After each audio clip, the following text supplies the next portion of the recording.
I want to respect everyone's time. I want to start on time, and I want to finish on time. So it is 3:15. I appreciate you all being here. I know a few people are going to be coming because there are conferences and they'll make it, and that's totally fine. As they come in, we'll welcome them in. I want to thank you all for being here. It seems like just last year we were here, and it's good to be here again, and it's good to have so many people here. It is my pleasure to introduce Leslie West to you. I want to give you her introduction. Leslie is currently serving as the principal of the Morocco Elementary School in Winchester, Massachusetts. She's worked in this role since 2017. Prior to that, she worked as an assistant principal at McCall Middle School, also in Winchester, and as both an elementary and a middle school assistant principal in the Lawrence, Mass. Public Schools. She was a successful all-curriculum facilitator from 2001 to 2003 in Lawrence, and a classroom teacher in grades 5, 7, and 8 prior to that. Her education and training includes a BA in education from Westfield State College, and a master's degree in school administration from Cambridge College. Winn is fortunate to have found such a motivated and well-qualified leader in Leslie to become one of our finalists for the permanent principalship. So what we're going to do today, come on in, you all can be bold enough, you can sit up front. We were saving these seats for you. We're ready for you. What I'm going to ask Leslie to do is just to give a quick, brief, sort of 2-minute introduction of her, who she is, the school she's worked at, the work she's done, what she feels like she brings. I understand Susie Ackerman has planned some questions. You all have them ready to go. The only thing I'm going to ask is for when you're speaking, you all can hear, but the camera can't hear. So I'm going to give you the microphone to just speak into that. At the very end, we'll give Leslie sort of 5 minutes to wrap up or ask any of you questions. So same format as last year. And I may sneak in and out to go make sure the other candidates come in. As soon as Leslie's finished, the other candidate will come in. This is being recorded for any staff members who are not able to make it, so we'll release it to staff members tomorrow, and there'll be an online form. I also have blue forms for those of you that don't have them to fill out, and on the front is one side, there's one candidate, and the back is the other candidate. All right? All right, so Leslie, let me give you the start, and I will step aside. Sure. I'm going to come a little bit closer because it feels so far away. So thank you for having me, especially on a parent-teacher conference day. We are conducting them this week as well, and so I know how tired you are, and I appreciate your time. Mike did a great job of telling you a little bit about who I am. I've been an educator my entire life. I've always worked with children, and I'm passionate about being in education, working with teachers, working with children. I have experience K through 8, both on the classroom side and then also on the administrative side, and hopefully what I bring with me is some experience and expertise. I understand you are an incredibly dedicated group of educators, and so that's very exciting. And you're probably wondering, if I'm already a seated principal, we'll just put this out there right now, why would I be interviewing? My resume is not everywhere with every school community. I work in a phenomenal school with really talented, dedicated educators, and I'm fortunate to get to walk through the door to be with them each and every day. There's not a day I go to work and say, I don't want to go to work today. I worked with Jill years ago in the city of Lawrence. She was the principal and I was the assistant principal, Dr. Jill Geiser. And we did some incredible work together, and this seems like an incredible and unique opportunity to get to partner with her again, hopefully. And so, with all honesty, you won't see my name published anywhere else, with the exception of right here in Belmont. So that's a little bit about me. I know you have questions prepared. So I don't know if you'd like me to pass the microphone? I have a mic, and it's going to Kathy. Thank you. Hi, I'm Kathy Doyle. I'm a kindergarten teacher here. So our question is, Winn is committed to becoming a place where we all learn and draw from strengths and differences. How might you be able to contribute to that vision? And if you could share a personal or professional experience demonstrating how you have worked to understand the perspectives of people whose cultural or racial backgrounds differ from yours. I wish I had copied the question. That was a very long question. Yeah. Say it again if you want. No, that's okay. I'm going to see if I can do my best with what I've heard. So the work we do each and every day to be inclusive, it should be part of what we do as educators every day. I'm sure you have incredible practices already embedded to make sure that you have well-rounded lessons that support learners with special needs, and that you also have lessons that are inclusive of our entirety of our school population. And so that's one way that we make sure we're an inclusive environment. But then in addition to that, there's work that has to happen on the back end of things. And so this year and in years past, we've done quite a bit of work with Learning for Justice, formerly Teaching for Teaching Tolerance. Thank you. Learning for Justice, formerly Teaching Tolerance. So that's just work that has to be ongoing, making sure that we're embedding diversity, inclusive standards into all of our lessons across the school day, not just standalone lessons, which are a good start. Those are great starts to making sure that we're an inclusive environment, but really diving deep into the standards that are imperative to make sure that all of our constituents, our students, and our families are represented in what we do each and every day. Our next question's from Kate. Hi, I'm Kate Calhoun. I'm a third grade teacher. So next year is a big shift for us. So we're going to go from a K-4 school to a K-3 school. How would you go about building community within the school, both with staff and with students, in this big shift that we're having next year? Sure. And that's a stressful shift, to say the least. I'm not sure how the shift will happen, but I can envision that potentially losing valued staff members to another building. It's traumatic. That to me is a small source of trauma, and for some of us a larger source if we've worked with colleagues for a long, long time. One of the things that is most important to me as an educational leader is that sense of school culture. So some of the things that we do are weekly common team plannings with our grade level counterparts to make sure that we're planning and working on lessons and meeting student needs. And then those larger things like monthly or every few weeks community meetings with the entirety of the school, making sure that we have time to break bread with each other beyond the school day. I know it's pretty common to say my door is always open. It is always open. And so if there are things that are going on in terms of school culture that I'm not aware of, it's important that either the union representatives or any colleague really come and talk to me about that, because as the school leader, it's important that I'm embedding great communicating practices across all areas of the school, starting with the staff. Thank you. Our next question's from Leela. Hi, I'm Leela Josepher. I'm the reading specialist for kindergarten, first, and second grade. And my question is, what systems and strategies do you use for organization and communication with staff and with families? Sure. So hopefully I'm a pretty good communicator at this point in my career. So some of the very simple things that I do, I send a weekly to staff. So I call it the week ahead, and it has all sorts of useful information in terms of what's in the short term coming, the long term coming for staff, and then in addition to that, sometimes some interesting articles, something that I found of interest. And I try to weave in occasionally some of our district goals. So if we're working on literacy initiatives, so hopefully I'll include some information that supports that learning. It's pretty similar to what I offer to parents. So I try to keep my communication to parents to once a week, because I don't want, and same with staff, I don't want to cloud up anyone's inbox because time is precious, and I know that. And so I send a weekly home to parents, and I make sure that that weekly includes, of course, important upcoming dates, any initiatives that we're working on, building maintenance things that parents should be made aware of, like security cameras being installed, for example. Anything that would impact the running of the school, parents should know, and staff would be aware of that as well.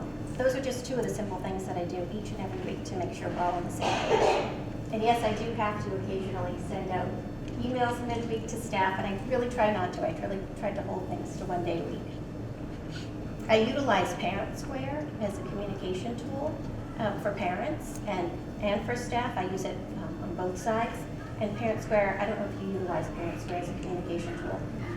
It allows for people to receive information in their first language. So it's a wonderful way to make sure that communication and correspondence that I send home to families is accessible to everybody. And they can receive it via text or email. Our next question is from Melanie Hannon. Hi, I'm Melanie Hannon. I teach kindergarten here. My question is kind of twofold. So first, what is your priority for staff meeting time? And then what is something you are excited to share or discuss as an instructional leader? Sure. So in terms of priorities for staff meeting times, I have to look at your school goals to really have a better understanding of that.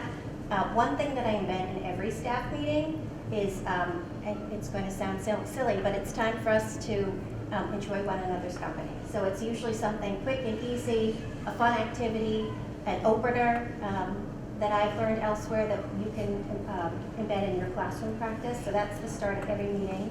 And then we also include UPEs, EPEs, so unexpected and expected positive events, because we are a community of adults that work together for longer hours than we sometimes see our families. So it's important that we feel connected and know what's happening with one another. And then staff meetings are typically something that's embedded to a school goal or a district goal. So most recently, we're working with MCIEA. I'm not sure if you know what MCIEA is, but it's a consortium to work on PBAs, project and performance-based assessments, and so we're really diving into it head first, and we have for a couple of years. And so one of the things that I did with the staff meeting last month was really diving into MCIEA data, looking at school culture, making sure that we have the tools that we need, the resources we need, et cetera, et cetera. And there was a second part. The second one is, I'll repeat it, because sometimes there's multiple, so I get it. It says, what's something you are excited to share or discuss as we start? Everything. Education makes me excited. So SEL practices, so that's a passion. So anything SEL related, making sure that we're embedding the CASA standards in various lessons across the school day, making sure we have quality and targeted tier 1, tier 2, tier 3 supports, things like that. Our next question is from Katrina Carson. Hi, I'm Katrina Carson. I'm one of the special educators here.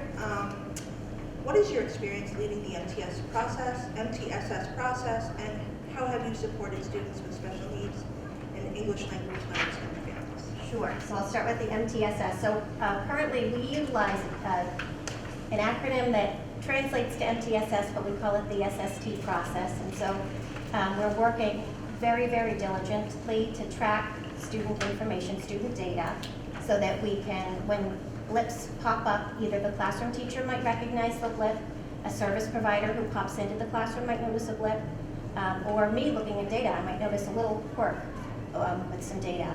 We pull an SST team together, and we really have a time together to discuss the student profile, and then we talk about various interventions.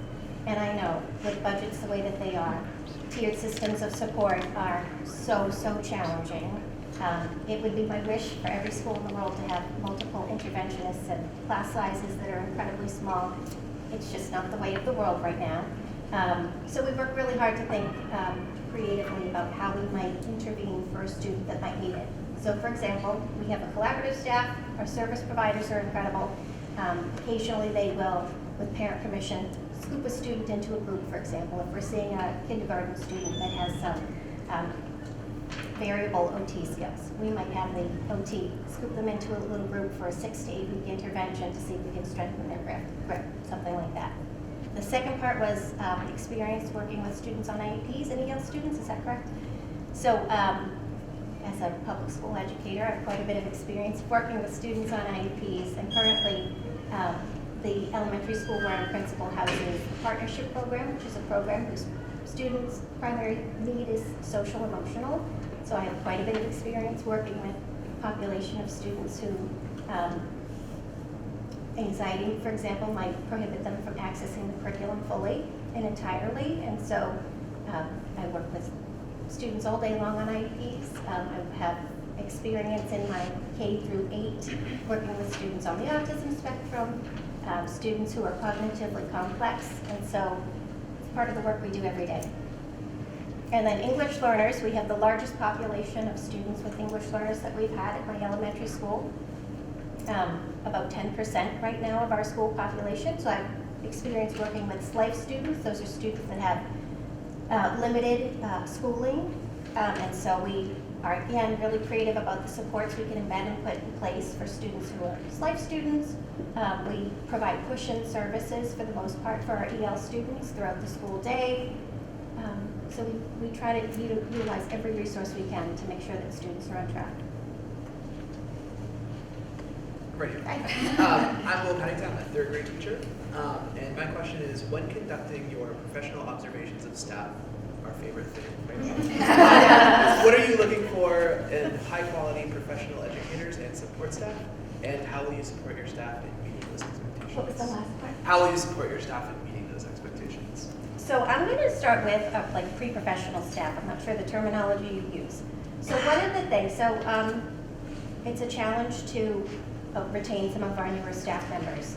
As veteran staff members, you know the complexities of this role. You know how challenging it is. And you've created a toolbox that really works. And it's still a challenge. It really is, each and every day. So one of the things that I've embedded for our pre-professional staff members are bi-weekly 15-minute check-ins. So I make sure my schedule is cleared for that particular staff member, and they have a 15-minute time where they have like a little Leslie list. I don't know how else to put it.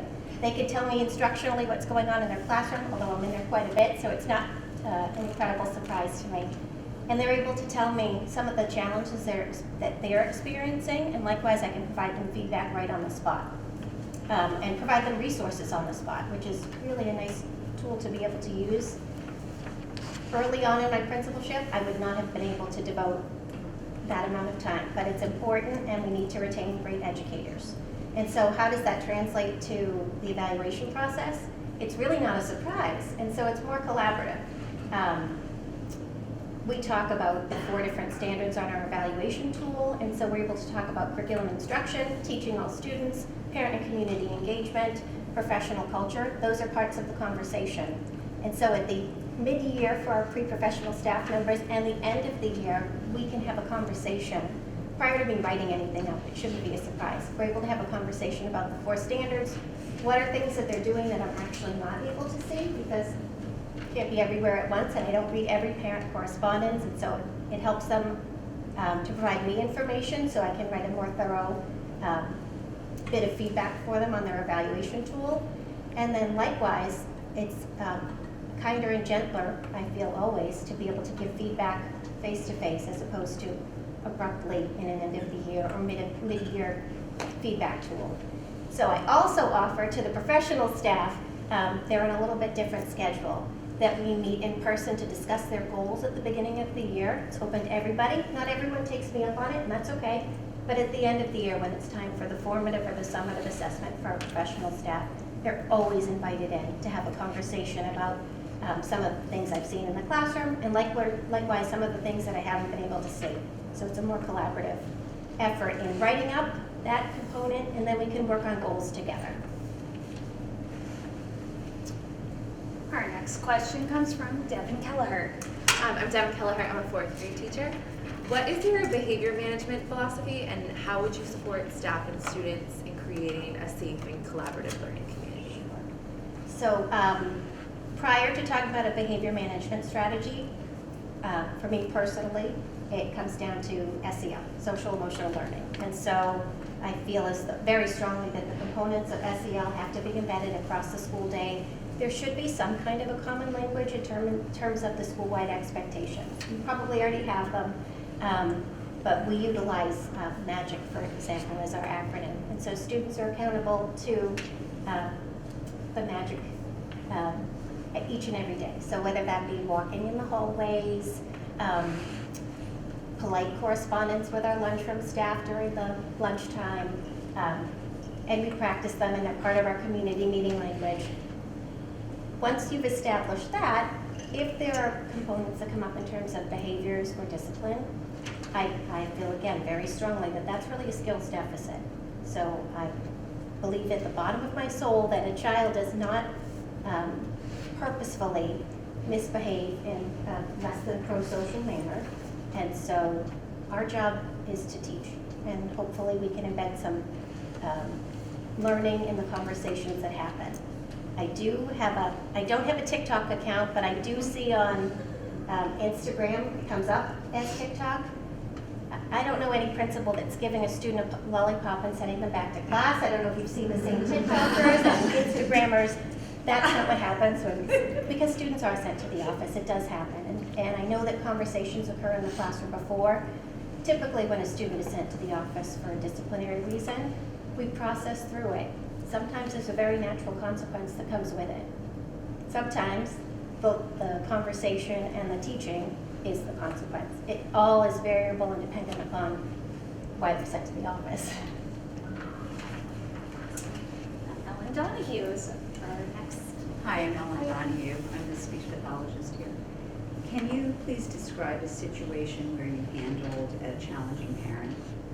Sure. So again, as educators, I'm sure we've all had our fair share of challenging parents. And just trying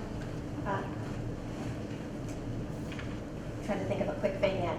A conference with a parent who had some concerns about, it doesn't matter what they had concerns about, and they were pretty assertive in the way that they were speaking to me.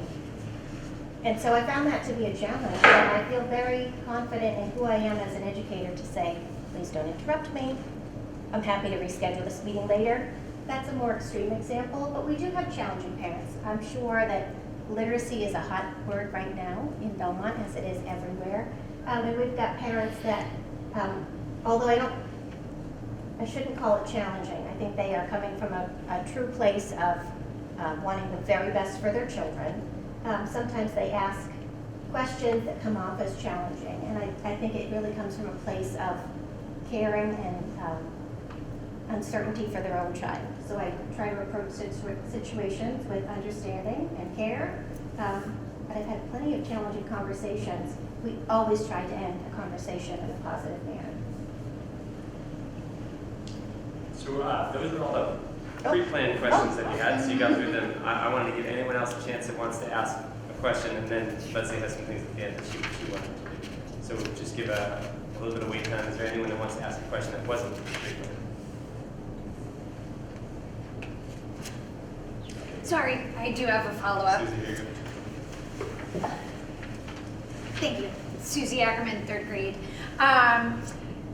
What initiatives, policies, or procedures have you enacted or overseen to support an anti-racist culture? Sure. So we at the elementary level, we do see fewer instances of explicit and implicit bias, thankfully. I have not enacted a policy necessarily. I abide by Mass General laws, and I make sure that our environment is inclusive for all, and that we would never allow for overt acts of bias anywhere in Winchester Public Schools. We deal with things head on. So I know at the interview online, I couldn't recall an instance, which is a wonderful thing. They do happen. There are larger acts of bias that occur and smaller acts. And after reflecting, I had to really take a hard look at what I have experienced. I can say when instances do arise, we deal with it head on. So if something happens, even beyond the school day, which occasionally that's reported to me, I make sure that I'm in communication with parents, families, resources within the school, because that comes from a place of learning. So we make sure we provide supports in the school day so that these acts are not reoccurring. Leslie, I wanted to give you the chance. Yep. You had a couple questions you wanted to ask of the Yeah. staff, and then maybe just a couple minutes at the end to wrap up. So we have about 6 minutes left. So I'll be fast. take whatever time you need. What are you looking for? So that is really important to me. So I want to make sure that my skill set would meet your needs, and are we the right fit for one another? So I'm going to ask whoever wants to boldly answer that. Yeah. Susie has the microphone, and a bunch of you can answer that as well. Susie, I'll start. Great. Thanks, Kate. And please add on, because I think we're all unique individuals and unique educators, so I think we look for different things. I think, we've had a bit of change since the pandemic, and so I think one of the things we're looking for is maybe consistency. I think we're looking for someone who comes in who I think values some of the traditions that have existed here and the systems that we have built that are running really well. But I think also we're open for change as well. I think we're looking for someone who's an effective communicator. in terms of communicating with staff members and with families, and bringing new communication strategies in. Anything else anyone else wants to add that we're looking for? Just as the union rep, I think over the past few years, we've done a lot of work through our joint labor management meetings, and it's been a lovely way to collaboratively problem solve and talk about what's going on in the school. And as you kind of mentioned, that you want to hear from the staff. So I would hope to have those conversations continue and to be able to collaboratively problem solve.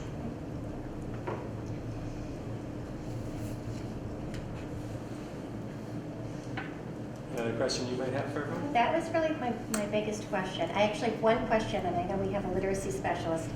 Tell me about what your literacy block looks like. I think that's of interest to me. Okay, so in terms of the literacy block, so we have a dedicated Winn time that is included in that, and then also there is the mini lesson and then the opportunity for students to practice what's being taught in the mini lesson. And we do a lot of work through MTSS with using that data to inform what's happening in that literacy block as well, so that students are receiving that quality tier 1 instruction, and then also, depending on how their data looks, they're also receiving that small group support, could be through the classroom teacher. Classroom teachers have continuously, as our support has been eliminated, classroom teachers have done a lot of excellent work with stepping up and being able to provide that small group, cross classes, having, if they do have an aide in the classroom, thinking the kindergarten team, training those aides to be able to provide that support. And then if students are not continuing to make that progress through tier 1 and tier 2, then they receive that small group tier 3 instruction either with me, or if the data is continuing to show that there's evidence of a learning disability and we test, then they might qualify for special education services. So, and in terms of the content of the literacy, so we're making sure that we're hitting all 5 of the big 5.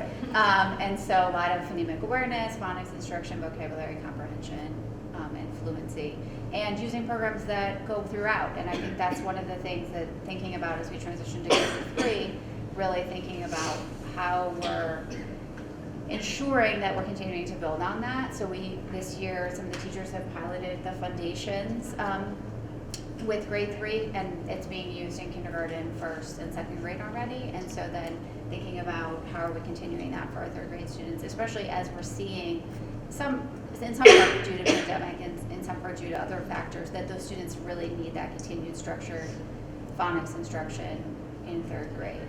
So, and then thinking about the PA, so am I getting all choked up over there, Gabby? Results are in down. So, and then in You're just kindergarten so moving. I know, right? It's a Leela show.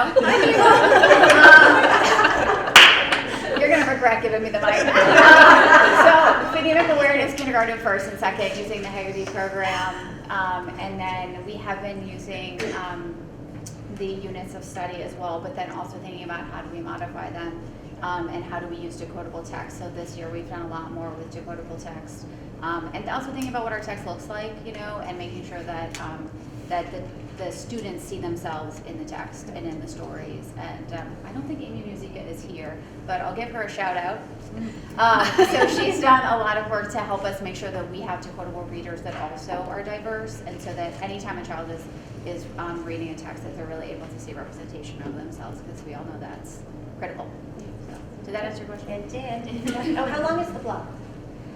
So sometimes the block is split up, Yeah. but depending on, it's about 60 minutes in kindergarten, would you say? And then it goes up to 90 in the upper grades. And lunch, recess, I know, it always gets split up. I know. Or Different for writing other specials. things, right? Or specials, writing other Specials, things. I mean, scheduling is a challenge, It of always course. is. And then the Winn block is 30 minutes, and 3 days a week it's reading, and twice a week it's math. Great. Yeah. This year, and we're hoping to continue that into next year as well. And having that consistent Winn time has been really important. We've done that for many, many years. So I think like back to Kate's point about keeping some of those things in place that we have found to be successful for students, that's something that we want to continue to include for our students.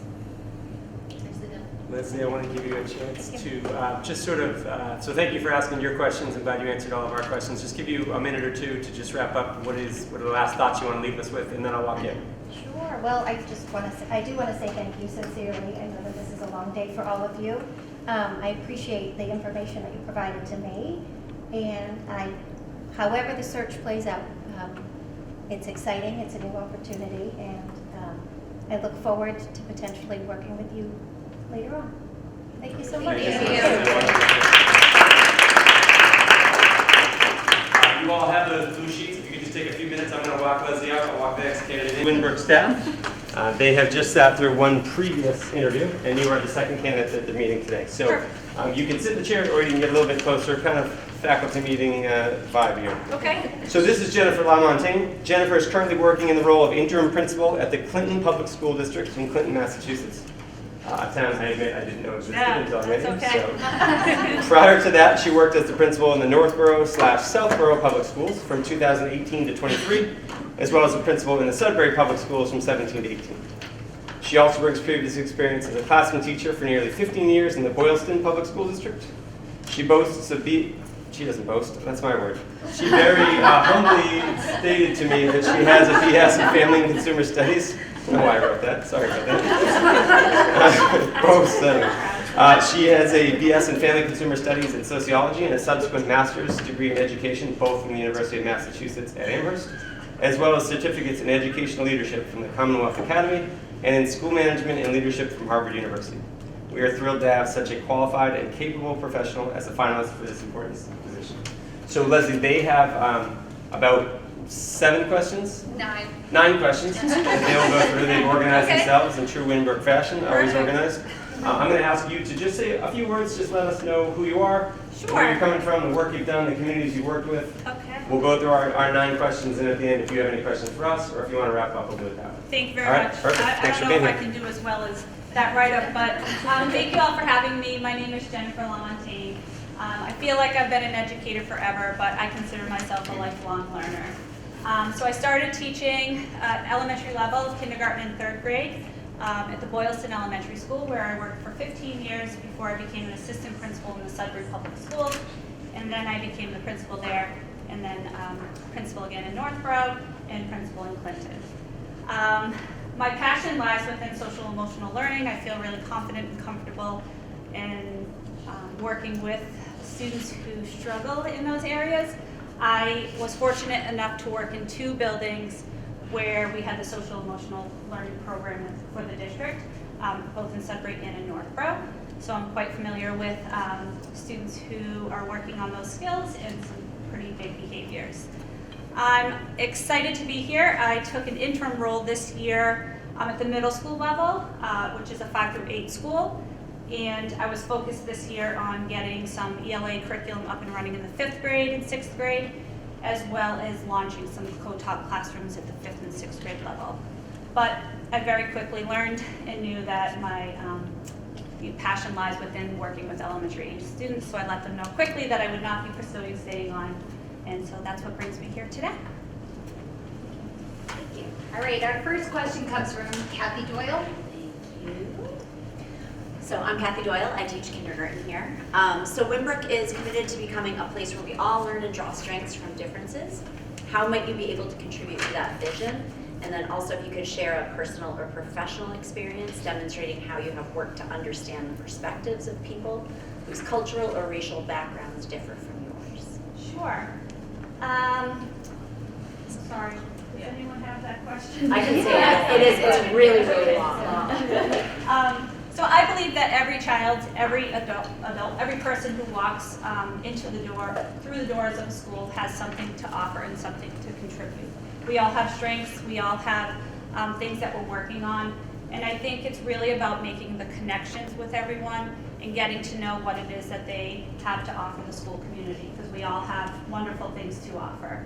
And then building upon those strengths and identifying student strengths, if you will, and kind of going from there. I think that the way that you do that is really getting to know your students, not just as students in school, but what it is that they're bringing in from home. Making those connections with families is so important. I think it just, gives you a different perspective of what it is that they may bring to school that day.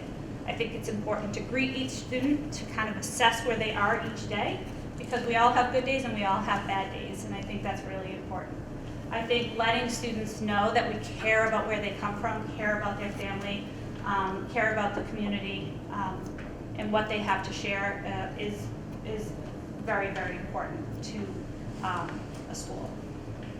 Some of the ways that you can make people feel included is just taking the time to get them to know the families, inviting families in to be part of the school community, which is easier to do at the elementary level than at the middle school level, I will say. And kids just light up when they know that you've made that connection to their home. And they just get excited, and then they open up and they share more, and it just builds that communication and that bond that allows you to do great things with them. Some of the ways that I've done this in the past, so through one of my ELL teachers, one of the great things that we did is we had a display case in the hallway where at different times, whether it be a holiday or a festival or something about somebody's culture or religion, that they would create a display case and bring in artifacts, pieces of clothing, things that went along with whatever it is that we were focusing on that month, the theme month. And then the families would come in and create and put together the display case with their children, and it just opened up these conversations within the school that was so powerful, because the kids would get excited, be like, oh, that's cool, and then the kids who were part of putting the display case together were able to chime in and share more about it, so it was great. And that trickled into the classrooms, that fit into our multicultural night, so it was just, these are just some small ways. Multicultural night was actually a very big night, but just some of the ways that we invite all people into our building and make sure that everyone feels represented and that they see themselves in our school community, and that's what's important. I hope I got that. Thank you. Okay. Our next question comes from Kate Calhoun. Hi, I'm Kate. I teach third grade. So next year is a big year for us. We're going to go from a K-4 school to a K-3 school. We'd like to know, how would you go about building community within our school? How would you build community with this change with staff, and then also with this change with students? Sure. Change is hard, and it makes people feel unsettled, uneasy, and it's different. It's different than what people are used to. So I think that there has to be open chains of communication about what that's going to look like moving forward. That you're hearing the concerns or worries that the students have, that the staff have, that the families have, and then really kind of working together to redefine what the school's going to look like moving forward. So some of the ways I think that you could do that with the staff is obviously using some time at the end of the year, kind of preparing for what it is going to look like next year. And then as a new principal coming in, what are the ways that we can communicate that and celebrate that within the school? So through school meetings, through really championing and I can't say that. So really getting the third graders excited to be the biggest or oldest kids in the school, and then just ways that they can contribute, because I'm sure they're used to doing some things with the fourth graders. Now they get to be the big kids, so how can they be the role models for the younger kids? I think inviting families in to kind of explore some of those celebrations or activities that we might be doing. But I really think it's all about listening to all stakeholders about what this means, because it can be a little upsetting, a little sad. I'm sure it's different for the community and what people are used to. So I think just making sure that you're hearing people's concerns and kind of going from there and building upon them. But I think that kids are great. They're resilient. They'll bounce back. I'm sure they'll be excited. And, you know, just kind of starting fresh and just building upon the great things that are already happening. All right, our next question comes from Leela Josepher. Hi, I'm Leila Josepher. I'm the reading specialist for kindergarten, first, and second grade. And my question is, what systems and strategies do you use for organization and communication with staff and with families? Sure. So I am a big believer in open communication with staff, students, and families. I always do a weekly newsletter to families. That is something that I like to highlight, that great things that are happening in the school, you know, through pictures, upcoming events, happenings that have gone on in the week at school, upcoming dates, letting people know the information that they need to know. But what I found in, you know, surveying parents in the past is that they really just want to like know what's happening. They're excited for their kids to be here. They don't get to spend a lot of time here, some of them I'm sure, so just they love pictures, they love to see kids in action, so, but you have to have the do not photo list covered and make sure you're checking all your photos, of course. I think it's important to also have a similar staff update that goes out weekly. I have also done daily staff updates that kind of let staff know who's in the building, who's not, my schedule if I'm not going to be in the building or unavailable for certain times for meetings, I think is important. And any changes to the day, but being mindful of what this community embraces. I have worked in schools where staff has not wanted me to share that they're out, so, you know, I've kind of worked around that, but I've been in other schools where people are totally comfortable with it, so kind of getting a read for what people are comfortable with here.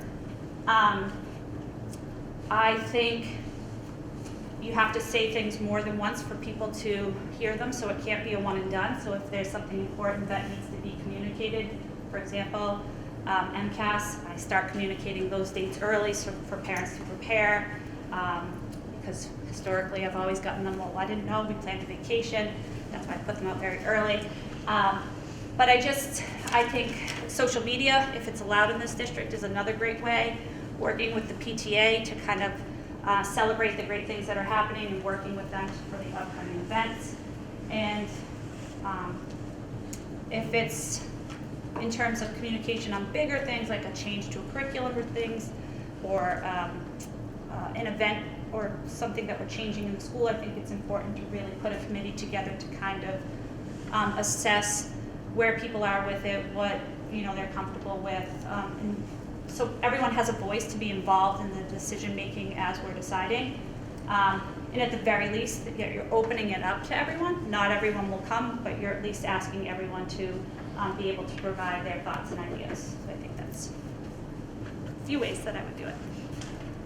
Great. Next question comes from Melanie Hannon. Hi, I'm Melanie, I teach kindergarten. Just wondering two things. What's your priority for staff meeting time? And then what is something that you're excited to share or discuss with us as an instructional leader? Okay. Staff meeting time. So I'm not entirely sure what your contract says, but sticking to what the contract says and having staff meetings in the defined times is what I would go by. I will never have a meeting just to have a meeting. So I think that anything that can be communicated in an email would be communicated in an email. And then making sure that there's an agenda provided in advance of what we're going to be discussing. I define the staff meeting times and dates at the beginning of the school year, fill in as many topics as I can.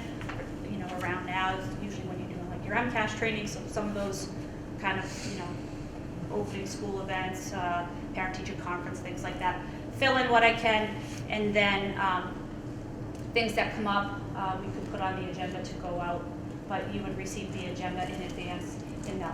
If there is nothing to talk about, and it is something that can be shared in an email, it would be shared in an email.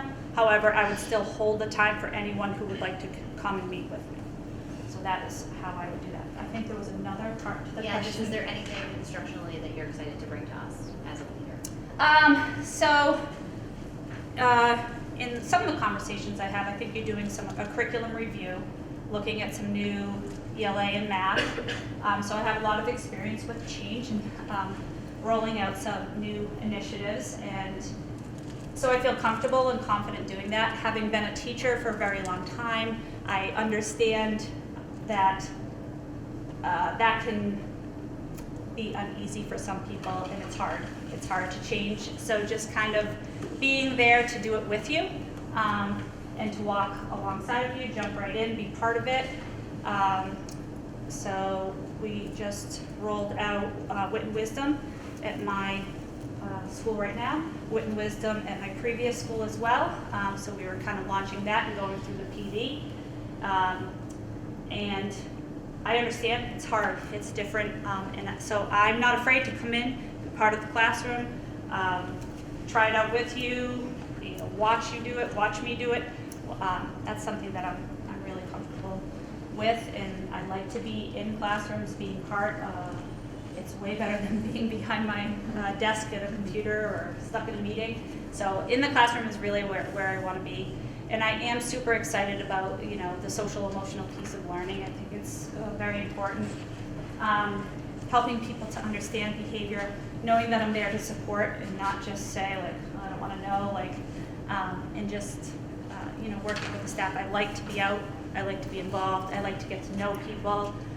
This is where you spend a great deal of your time, and yes, you're fabulous teachers, but I'm sure you have lives outside of school, and I respect that, I'm mindful of that, and this feels like a great community. My initial interview, you kind of know, if anyone's ever been through the interview process, you can kind of know when you walk in if you feel welcome, or if you're like, I want to run and just not be a part of this right now. And it was, I left there, I felt great. It was a very welcoming group. I said, that's a place that I want to work. Because I have been on interviews where I'm like, I don't want to be there. So this felt very welcoming, and I loved the great questions, and it just felt like a very tight-knit group, and I like that. So I would love to join your team. Thank you. Next question is from Katrina Carson. Hi, Katrina Carson. I'm one of the special education teachers here. Two-part question. What is your experience leading the MTSS process, and how have you supported students with special needs and English language learners and their families? Sure. Okay, well that's we might need a staff meeting, another staff meeting. So it's funny that you should ask. So MTSS, a lot of experience with that in my previous districts. In this current role that I'm in, I had to revamp the process at our school. So the systems were in place, but people weren't really following things. We had the SST team where people were coming to the table to discuss students' needs and kind of going from there. What was lacking was the teacher didn't come to the table, and I was like, where's the teacher? And they're like, oh no, we just know they need special ed. And I'm like, well, what have we tried? So yes, I know that I'm going to say the D word, which some people don't like, but I think it's really important to collect data and make data-driven decisions. So without trying things in the classroom, putting supports in place, collecting the data, see how students are responding, we really aren't following a true MTSS model. And what I've had to work with staff to understand is that all of that work that you're doing to support the students can lead to them making great gains. If it doesn't, it is all useful information that you're going to need to pass on to the special educators for the evaluation process. An IEP is not a quick fix. It's not going to change how the child performs in your classroom. They're still going to be there. They're still going to need the supports. And so I think it's really important to figure out what those pieces are. With that being said, I think it's important to make sure that it is a team effort and a collaborative effort, that teachers are busy. They have 20, 25 kids in front of them, and it's hard, so it has to be small, manageable chunks that they're going back and trying with their students. If we have experts in the building who can help out with that, making sure that they're being part of that process is super important as well. How do I support ELS and IEP students? So I think it's important for students to be held to high standards, and I think that all students need to be able to be exposed to grade level standards. I think that the proof is in the pudding, if you will, that I think oftentimes some people make assumptions that students can't. If we remove the barriers and provide them with the supports necessary to achieve at high levels, they can. That looks very different for all different kids, but I think really through like UDL that you need to just help remove the barriers so kids are successful. Again, that can be hard and people feel uncomfortable sometimes because they're not quite sure what to do. I think it's important to build a community of people who believe that children can succeed and that they can, with the right supports, achieve at high levels. So some of the ways that I've done that is very clear communication with the families, making sure that we understand what families need and what their understanding of their students' needs are. What are their worries, what are their concerns, what are their strengths. They know their child better than anyone. So I think having those communications, working with, we have family liaisons, so working with the family liaisons to kind of have those conversations and figure out families' thoughts and ideas. Making sure you're having those ongoing conversations about how students are doing in class. No information should be a surprise because I think everyone needs to be communicating clearly with families. I encourage staff to pick up the phone, make the calls home, not just for bad things, but for great things too. Firing off a quick little email goes a long way. But you know, everyone has something to contribute to the school and everyone has a place in the school, and we just have to figure out the ways to help them succeed. Over here. Hi. I'm Will Pennington, third grade teacher. Can you tell us, when conducting your professional observations of staff, what are you looking for in high-quality professional educators and support staff, and how will you support your staff in meeting those expectations? Sure. So we all have the rubric that we follow, and I think collectively as a school, I've worked in schools where we identify certain areas that we might be looking at and letting staff know that. Before I go in and do any observations, I need to be present in classrooms every single day. My goal every single day is to at least say good morning or good afternoon, to go through at least once. That's like the worst day. I like to spend time in classroom building those connections so I have an understanding of what's going on in the classroom. It does not make any sense for me to come in once a year and say you are a good or bad teacher. So I think by building those relationships and being part of the classrooms and knowing what's going on allows for those conversations to be happening within the school. So what's going well, what's not going well, so we're having those informal conversations, so then when it comes to an observation time, that we can have the feedback that is meaningful. It doesn't do any good for me to be like, you have a gold star, you're great. I've worked in plenty of districts now that it's almost a disservice that when I read past evaluations that it says everyone is fantastic and nobody has anything to work on. We all have things to work on, and it doesn't mean that you're on a path to dismissal. It just means like, let's step outside of our comfort zone and try new things, to improve our practice. Let's work with one another to observe in classrooms and see what your colleagues are doing. We all have strengths to contribute.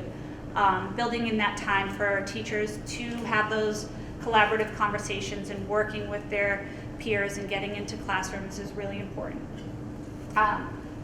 So just as I would expect of teachers, nothing should be a surprise to an educator. So if I'm writing an evaluation, it is something that you would have heard, we would have had a conversation on. I am not here to look for someone to be dismissed or to get rid of someone. I am here to support and coach to bring people along. I do have proof that, in working it's hard to write that feedback for people because it's easier to say that you're all great. But if you give the feedback of areas for growth and you go back and you see it in action, 99% of the time you see an improvement, right? So I want feedback. I also give permission to the staff to say, like, you know, you're doing well at this, but we really need this from you, or here's a suggestion. I invite that, and I think by building the relationships with each of you that we can have that two-way conversation, and that's what I think is the most important thing in having those conversations about your performance. Our next question comes from Devin Kelleher. Hi, I'm Devin. I'm a 4th grade teacher. What is your behavior management philosophy, and how would you support staff and students in creating a safe and collaborative learning environment? Sure. So I believe that you have to have clear expectations for students and staff, that it needs to be modeled for students, and it has to be revisited often. So, a handbook is always helpful to kind of define for parents and for students what is expected, but I think you really need to, either like through PBIS, that you are defining what behavior looks like, sounds like, in each of the spaces within the school, on the playground, on the bus, waiting in line, that you're helping students to really understand that. I also believe that students do not come to school to be thorns in our side, or that any student is a bad child. They may have skills that are lacking, and it is our job to work with them to be successful in a school environment. That's why we're here, especially our youngest learners. Kindergarten's fresh, brand new, they're learning what it means to be in a school. So I think through consistency, clear expectations, and just making sure that we're modeling it on a consistent basis. Behavior is a form of communication. It tells us a lot, and we really have to kind of figure out why we might see certain behaviors bubbling up. And it can be draining, but I think, again, it goes back to those safe connections that we make with the staff, and letting people know that we're listening, we hear their worries, we hear their concerns, and that we are here to support them. I am here to support them. Thinking I had a challenging behavior yesterday of a student who, under the radar, hadn't bubbled up, and in the past week has been destroying rooms and that sort of thing, running through the halls. And you get a lot of looks like, why are you allowing this to happen? So I think there has to be a lot of education about what's going on behind the scenes in terms of our response. I think following up with staff about behavior is really important as well, because sometimes it comes our way and then you don't hear about it again. So I need to keep people in the know of what's going on. I think having those connections with home, again, and those conversations to try to understand what's going on, what might have happened at home. Someone might be sick, a family might be going through a divorce, they might have lost a pet. There could be all sorts of food insecurity. There's lots of things that could be bubbling up that we're unaware of. So just kind of trying to get to the root.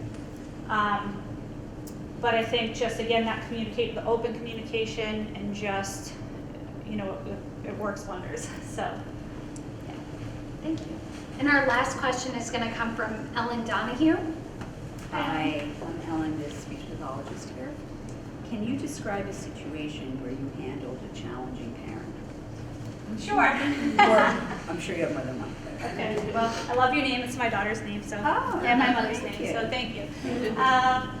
Challenging parents, never. So I think a parent's job, is to advocate for their child, and they're very passionate about things that happen with their kids, and you have to understand that. So the first line of defense, I think, is you always have to listen. What are they sharing? What information do they not have? And usually if you have built that relationship of letting them know that they can vent, And yes, they'll yell at you and they'll call you all sorts of names and things at times, but you have to remain calm, you have to hear what they're saying, and then kind of walk them through the steps, and usually you can get parents to come around. It takes time. You have to have a bit of thick skin to deal with it, but I don't have a problem dealing with that. You know, I've had parents in the past who have just said all sorts of terrible things, but then if you let them know, you invite them in, having those ongoing conversations, checking back in, and just oftentimes the handbook does wonders. If you can point them to where it says specifically what the child did or did not do, it really helps. But again, just kind of listening. You also have to gather information. So I need as much information as I can if I'm calling a parent, if something has happened. I'm never going to assume that the teacher did this or that, or this child did this or that. I need all of the information.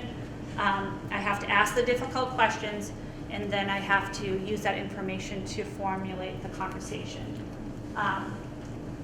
Most of the times it comes from a misunderstanding where you don't have all the information that you need. Sometimes you can't get the information, but you have to make your decisions based on as much information as you have. But I think, again, building those connections is really important. And again, following up, calling back in a couple days, checking in. It seems like it's time consuming, but it makes a world of difference in kind of making those connections for future conversations. Jennifer, thank you so much for answering our questions. I want to give you, just in the remaining time, maybe the last 30 seconds to 60 seconds, just your final thoughts, what you want to leave us with, what you want us to know, and then I'll walk you out. Yeah, sure. So I appreciate your time. I know it's tough to stay late after school. Everyone's probably tired. So I appreciate your time and the opportunity to come before you. I'm as excited to see the school because I haven't yet. But I appreciate you welcoming me, and if given the opportunity, I would love to get to know each and every one of you and how I can support you on your journey here. The school's lovely. The people I've met so far have been lovely. And I'm just really excited to get back to the elementary school and kind of share my passion with all of you and hopefully be a bright spot in your day. So, thank you. You're going to have you all in the remaining time you have.